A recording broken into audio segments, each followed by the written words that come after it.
Hi ಎಲ್ಲರೂ ಹೆಂಗದಿರಿ? ನಮಸ್ಕಾರ. ನಾನು ಶ್ರುತಿ. ಇವತ್ತು ಕೊಪ್ಪಳ ಜಾತ್ರೆ ಬಗ್ಗೆ ಪ್ರಿಪೇರ್ ಆಗಿರೋದು ಹೆಂಗೈತಿ, ಯಾರ್ಯಾರು ಬರಕತ್ತಾರ ಅಂತೇಳಿ ಆ ಸಲ ಲಾಸ್ಟ್ ವೀಡಿಯೋ ಮಾಡಿದ್ದೆ.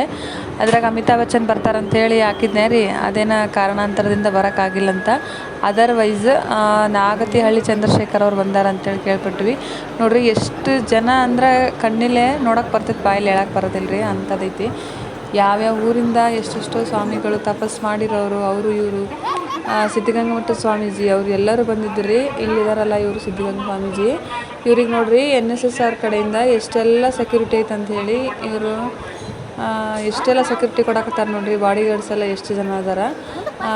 ಇಲ್ಲಿ ಕಾಣಿಸ್ತಾರಲ್ಲ ವಿಭೂತಿ ಹಚ್ಚ ನಡಕ್ಕೆ ಬರಕತ್ತಾರಲ್ರಿ, ಅವರ ಸಿದ್ಧಗಂಗಾ ಸ್ವಾಮಿಗಳು. ಅವರು ಕೂಡ ಆಗಮಿಸಿದ್ರು. ಅಂದರೆ ಮೇನ್ ರಥೋತ್ಸವ ಇತ್ತಲ್ಲ ಅವತ್ತಿನ ದಿವಸ ಅವರು ಆಗಮಿಸಿದ್ರು. ನಾನು ಕೇಳಿರೋ ಅಂದರೆ ಲಾಸ್ಟ್ ಟೈಮ್ ನಾನು ನೋಡಿರೋ ಪ್ರಕಾರ ಇಶಾ ಫೌಂಡೇಶನ್ ಸದ್ಗುರುಜಿ ಇದ್ದಾರಲ್ರಿ, ಅವ್ರು ಬಂದಿದ್ದರು. ಈ ವರ್ಷ ನಾಗತಿಹಳ್ಳಿ ಚಂದ್ರಶೇಖರ್ ಅದಾರಲ್ಲ, ಇವ್ರು ಬಂದಾರ್ರಿ.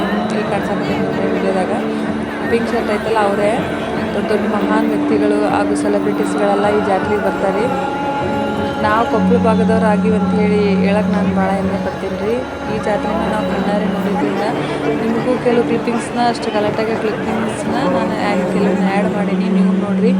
ನೀವು ಯಾವ ಊರಲ್ಲಿದ್ದೀರ ಅಂತೇಳಿ ಕಮೆಂಟ್ ಮಾಡಿರಿ. ಈ ವಿಡಿಯೋ ಹೆಂಗೆ ಅನಿಸ್ತು ಅಂತ ಕಮೆಂಟ್ ಮಾಡಿರಿ. ನನ್ನ ಚಾನಲ್ನ ಸಬ್ಸ್ಕ್ರೈಬ್ ಆಗಿಲ್ಲ ಅಂದರೆ ಪ್ಲೀಸ್ ಸಬ್ಸ್ಕ್ರೈಬ್ ಆಗಿರಿ. ಇಲ್ಲಿ ಬಂದಿರೋ ಗಂಗಮಠದ ಅಜ್ಜರು ನೋಡಿರಿ, ಇಷ್ಟೆಲ್ಲ ಸೆಕ್ಯೂರಿಟಿ ಅಂತ ಐತಿ. ಇಲ್ಲಿ ಅಲ್ಲಂಟ ಅವರೇ ನೋಡಿರಿ ಎಷ್ಟು ಸೆಕ್ಯೂರಿಟಿ ಐತೆ ನೋಡ್ರಿ. ಅಷ್ಟು ಗಲಾಟೆ ಒಳಗೆ ಇಷ್ಟೆಲ್ಲ ಸೇಫಾಗಿ ಅಷ್ಟು ದೊಡ್ಡ ಜಾತ್ರೆ ನಡಿಬೇಕಂದ್ರೆ ಅಜ್ಜರದ ಆಶೀರ್ವಾದ ಬೇಕೇ ಬೇಕಿದ್ರಾಗ. ಅದು ಇದ್ದಲ್ಲಿಗೆ ಇಷ್ಟು ದೊಡ್ಡ ಜಾತ್ರೆ ನಡೆಯೋಕ್ಕೆ ಸಾಧ್ಯ ಆಗೈತ್ರಿ. ನೋಡ್ರಿ, ಇಲ್ಲಿ ದೂರದಿಂದನೇ ನಾವು ತೇರನ್ನ ತೋರ್ಸಕತ್ತೀವಿ. ಇವಾಗೇನು ಪ್ರಯಾಗ್ರಾಜ್ನ ಕುಂಭಮೇಳ ನಡೆದತ್ತಲ್ರಿ, ಅದು ಉತ್ತರ ಭಾರತದಾಗಿದ್ರೆ ನಾವು ದಕ್ಷಿಣ ಭಾರತದ ಕುಂಭಮೇಳ ಅಂತಲೇ ಈ ಜಾತ್ರೆ ಪ್ರಸಿದ್ಧ ಐತ್ರಿ. ನೋಡ್ರಿ, ಎಲ್ಲೆಲ್ಲಿಂದ ನೋಡಕ್ಕೆ ತರ್ತೀರನ್ನ ಅಷ್ಟು ದೊಡ್ಡ ವಾಟರ್ ಟ್ಯಾಂಕ್ ಐತೆ. ಹೇಳ್ಬೇಕಂದ್ರೆ ಗುಡ್ಡದಾಗಲಿಂದ ನಾವು ಈ ವಿಡಿಯೋನ ಮಾಡಾಕತ್ತೀನಿ. ಅಷ್ಟು ವಾಟರ್ ಟ್ಯಾಂಕ್ ಮೇಲಿಂದ ನಿಂತು ಜಾತ್ರೆ ನೋಡೋಷ್ಟು ಉತ್ಸಾಹ ಎಷ್ಟು ಜನರಿಗೆ ಐತೆ ಅಂತ ನೀವೇ ನೋಡ್ಬೋದು. ನೋಡ್ರಿ, ಕೊಪ್ಪಳದ ಅಜ್ಜದ್ದು ತೇರು ಸಾಗಕತ್ತೈತಿ. ಕರೆಕ್ಟಾಗಿ 5:30 ಸ್ಟಾರ್ಟ್ ಆಗಿ ವಾಪಸ್ ತೇರು ಬರೋಷ್ಟಿಗೆ ಆಗಲೇ 7 ಗಂಟೆ ಆಗ್ತೈತ್ರಿ. ಮಲ್ಲಿಕಂದ್ರೆ ಸ್ವಲ್ಪ ದೂರ ಹೋಗಿ ಬರ್ತೈತಿ. ನಾವು ಎಲ್ಲಿ ನೋಡಿದ್ರು ಜನ ಸಾಗರನೇ ಐತ್ರಿ. ಎಷ್ಟು ಹುಡುಗರು ಕಳೀತಾವ, ಎಷ್ಟು ಸಾಮಾನು ಕಳೀತಾವ ಅಂದ್ರೆ ಅದು ಲೆಕ್ಕಕ್ಕೆ ಹೇಳ್ರಿ. ನೋಡ್ರಿ, ವಾಪಸ್ಸು 7 ಗಂಟೆ ವಾಪಸ್ ಬರೋಕಂತೈತಿ. ದೊಡ್ಡ ಮಟ್ಟದ ಜಾತ್ರೆ ಅಂದರೆ ನಾನು ನೋಡಿದ ಪ್ರಕಾರ ಇಷ್ಟು ದೊಡ್ಡ ಜಾತ್ರೆನ ನಾನು ಎಲ್ಲಿ ನೋಡೇ ಇಲ್ಲ. ನಮ್ಮ ಕರ್ನಾಟಕದಾಗ ಅದ್ದೂರಿಯಾಗಿ ಜಾತ್ರೆ ನಡೀತೈತಿ ಅಂತ ಹೇಳಂದ್ರೆ ಅದು ಇದೇ ಕೊಪ್ಪಳದಾಗ ಅಂತಲೇ ಹೇಳಿದ್ರೆ ತಪ್ಪಾಗಲಿಕ್ಕಿಲ್ಲ. ಎಷ್ಟು ಲಕ್ಷಾನುಗಟ್ಟಲೆ ಭಕ್ತಾದಿಗಳಿಗೆ ಎಷ್ಟು ಲಕ್ಷಾನುಗಟ್ಟಲೆ ಜಿಲೇಬಿ ಮತ್ತು ಬಜ್ಜಿ, ಅನ್ನ, ಸಾರು, ರೊಟ್ಟಿ ಯಾರು ಆಸೆದ್ರೆ ಕೊಡ್ತಾರೆ ನೀವೇ ಹೇಳ್ರಿ. ತುಂಬಾ ಅದ್ದೂರಿಯಾಗಿ ನಡೆಯುವಂತಹ ಜಾತ್ರೆ ಅಂದರೆ ಕೊಪ್ಪಳ ಜಾತ್ರೆನ ಅಂತ ಹೇಳಿ ತಪ್ಪಾಗಂಗಿಲ್ಲ. ನೋಡಿ, ಎಲ್ಲಿ ನೋಡಿದ್ರು ನೋಡಿದ್ರೆ ನೀವೇ ಜಾತ್ರೆ ಎಷ್ಟು ದೊಡ್ಡದಾಗೈತಿ, ಎಷ್ಟು ಗ್ರ್ಯಾಂಡಾಗಿ ನಡೀತೈತೆ ಅಂತೇಳಿ ಅಂಜಾದು ಮಾಡ್ಕೊಳ್ಬೋದು. ನಾವುದಾಗ ಸ್ವಲ್ಪ ಜಲ್ದಿನೇ ಬಿಸಿಲು ಇತ್ತಲ್ರಿ, ಅವಾಗ ಫಸ್ಟ್ ಕ್ಲಿಪ್ಪಿಂಗ್ಸ್ ಇವೆಲ್ಲ ಬಿಸಿಲಿತ್ತು. ಅಷ್ಟು ಬಿಸಿಲಿದ್ರು ಲೆಕ್ಸೋದಿಲ್ಲ, ಮಂದಿ ವಾಪಸ್ಸು ತೇರು ಎಳೆದು ರೆಡಿಯಾಗಿ ನಿಂತಿತ್ತು.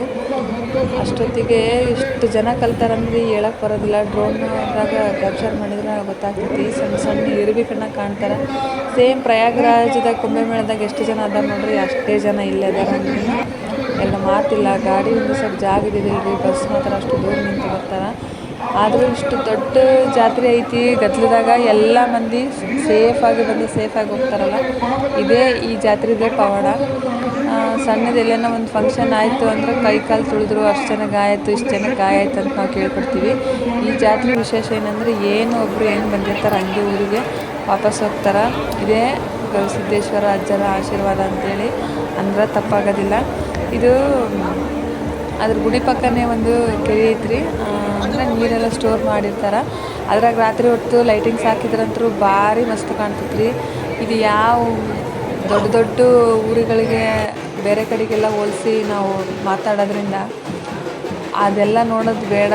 ಇಲ್ಲೇ ನಮ್ಮೂರಾಗ ನಾವು ನೋಡ್ಕೊಂಡ್ರೆ 2 ಮಾತೇ ವರ್ಣನೆ ಮಾಡೋಕ್ಕೆ ಬರೋದೇ ಇಲ್ಲ.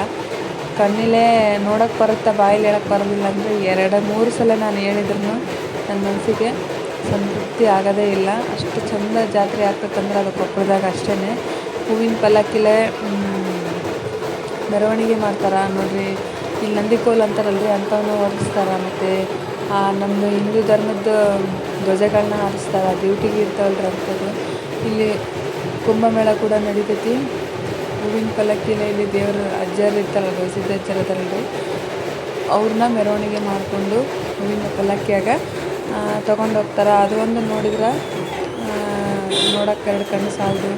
ಎಲ್ಲಿ ನೋಡ್ತಿರಲ್ಲಿ ಜನ, ಎಲ್ಲಿ ನೋಡ್ತಿರಲ್ಲಿ ಲೈಟಿಂಗ್ಸು ಭಾರಿ ಚಂದ ಇರ್ತೈತೆ ರೀ. ನೋಡೋಕೆ ಮಾತ್ರ ಎರಡು ಕಣ್ಣು ಸಾಲದು ಅಂತ ನಾನು ಹೇಳ್ತೀನಿ. ಇಲ್ಲಿ ನಮ್ಮದು ಹಿಂದೂ ಧರ್ಮದ ಧ್ವಜಗಳದವಲ್ರಿ, ಇವನು ಕೂಡ ಆರಿಸಿ ನಂದಿ ಕೋಲಿಂದ ಕುಣಿತಾರೆ.